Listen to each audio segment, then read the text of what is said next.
The Federal Reserve is accepting at least partial blame for the Silicon Valley Bank failure. In a review, the Fed says it failed to anticipate and prevent the collapse, but also faults bank management. ABC's Elizabeth Schulze joins you from Washington with more on that. Elizabeth, how significant is this admission? Well, Diane, it's pretty significant. This is the central bank admitting that it did not do enough to stop the second biggest bank failure in U.S. history. That was, of course, Silicon Valley Bank, which collapsed in 48 hours in March. And the Fed is acknowledging that it had been warning about this bank for years before its collapse. It had issued several regulatory warnings, and that at the time of the collapse, there were dozens of warnings that were outstanding.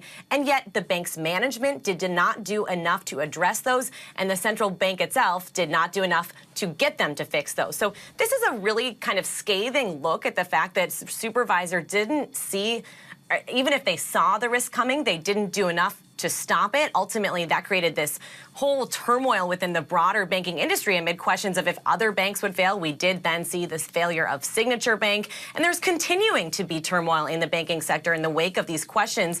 One key takeaway from this report, Diane, is that the Federal Reserve says it's now going to look at how it can reevaluate some of the regulation rollbacks that happened under the Trump administration. Basically, those regulations had a little bit less scrutiny for mid-sized banks with about $100 billion or more in assets. Now the Fed says it's going to take a look at those rules, potentially strengthen them to try to prevent future runs from happening. One of the ways that it says it can try to prevent future crises. Now, notably, it also said there's a lot that needs to be done to prevent future crises when it comes to what banks look like. Think about social media and how that affects people's ability to take out their funds immediately. Bank runs today, the Fed says, look very different than they might have looked like in the past. So an acknowledgement that there is work to be done here, but clearly we're not out of the woods yet, as we've seen with concerns just this week about First Republic Bank. Questions to be answered about, is enough being done to prevent this from happening on a broader scale going forward still, Diane? Now, meanwhile, Elizabeth, the White House says that it won't negotiate with Republicans when it comes to raising the debt ceiling. What's the latest on that back and forth?